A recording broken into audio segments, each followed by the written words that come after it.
दिल्लीमध्ये असलेल्या महापालिकेच्या सुसज्ज आणि स्वच्छ शाळांचा पॅटर्न कोल्हापूर महानगरपालिकेच्या सर्व शाळांमध्ये राबवावा यासाठी आम आदमी पार्टीने पाठपुरावा सुरू केला आहे। शहरातील महानगरपालिका शाळांची परिस्थिती सुधारावी यासाठी आम आदमी पार्टीच्या वतीने महापालिका शाळांमध्ये जाऊन भौतिक सुविधांचा सर्वे केला होता। याबाबत तयार झालेल्या अहवालानंतर प्रशासकीय अधिकाऱ्यांसह 54 शाळांच्या मुख्याध्यापकांसमवेत महिनाभरापूर्वी बैठक पार पडली होती। बैठकीत ठरल्याप्रमाणे शाळेतील पायाभूत सुविधा, नवीन क्लासरूम, पाण्याची सोय, स्वच्छतागृह, ओपन बार, अतिक्रमण, क्रीडा साहित्य आदी प्रश्नांबाबत मुख्याध्यापकांनी महापालिकेस कळवले होते। या मुद्द्यांवर आज महापालिका प्रशासन व आप पदाधिकाऱ्यांची आढावा बैठक पार पडली। अध्यक्षस्थानी उपायुक्त पंडित पाटील होते।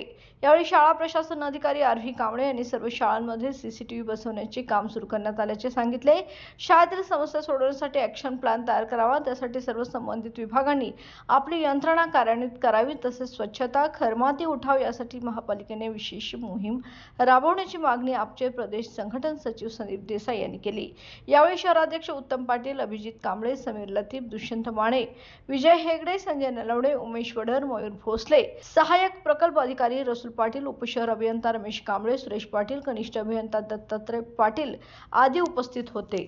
स्त्री शक्तीच्या सन्मानार्थ त्यांच्या कर्तृत्वाला उजाळा देण्यासाठी आणि समाजात सकारात्मक बदल घडवण्यासाठी प्रयत्नशील राहूया। प्राध्यापक डॉक्टर मंजिरी अजित मोरे यांच्या वतीने सर्व महिलांना महिला दिनाच्या मनःपूर्वक शुभेच्छा। शुभेच्छुक प्राध्यापक डॉक्टर मंजिरी अजित मोरे, चेअरमन शिक्षण प्रसारक मंडळ कोल्हापूर।